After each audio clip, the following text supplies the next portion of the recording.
Social innovation is taking a creative look at the social problems facing the world today and coming up with creative solutions to solve them. Social innovation is building relationships and sustaining relationships with people. Social innovation is something that combines the good, the sustainable, and the community. If I had to be forced, which you're forcing me to do, I would suggest that social innovation is a discipline. I guess being able to take the ideas of the community around you and give a new spin or twist on them that hasn't really been approached before. The notion of being able to collect folks that want to donate their time and capital and use that almost as a capital investment fund or a venture capitalist, but it's for nonprofits. I just think that's a great innovative approach to working and funding nonprofits.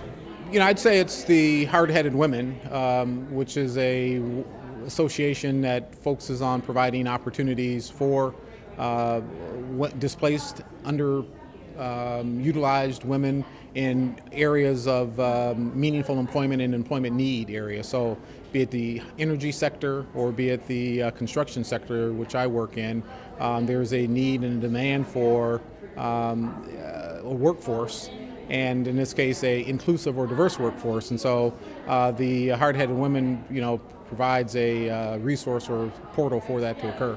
Denison has a club, which is actually the reason that we're here today. It's called our Venture Philanthropy Club, and we do what the Big Bang Conference is actually really about, is finding nonprofit organizations and designating money and time to that, and we do it on a college level. I think that Bad Girl Ventures is a good example because it takes something it's kind of out there, but tweaks it a little and makes it even better, and it addresses a problem that's really common. So it's not too local, but would have tremendous impact locally. So I think that's something that's really hard to find. It's a common problem that solves, very local problems.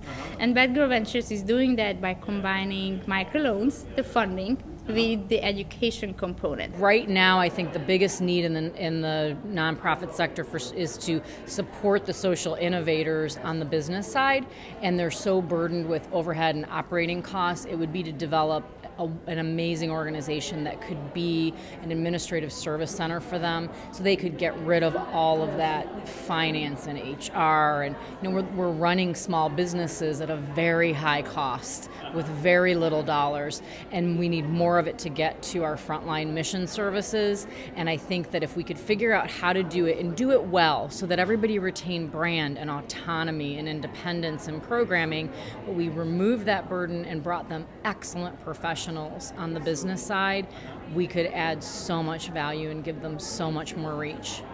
I would love to employ disadvantaged youth to involve them in kind of a start-to-finish arts project where you create paper products to things like greeting cards or notebooks made out of recycled materials designed by local artists, produced in the city of Cleveland, and then sold in neighborhood stores and boutiques. A youth media piece, which Civic Commons certainly relates to, but it's trying to ensure that the minority community has a visible representation, sort of in the positive side of what's being portrayed and what their views might be, and certainly younger people in particular in terms of their ability to express themselves. The idea here is to take the streetcar level of the Detroit Superior Bridge and turn that into a viable animated space for pedestrians and bicyclists year-round, and then populating it with maybe art galleries, with performance spaces, maybe food vendors. An idea that would actually that would connect the development going on downtown with the development going on the Inner West Side, create another kind of cool, could be a defining cool spot for Clevelanders. So I really want to see a movement that's going to combine like media and technology and the courage and the fearlessness of young people, you know, in terms of leadership. Like have young people really kind of take hold of their lives and kind of push their agendas forward.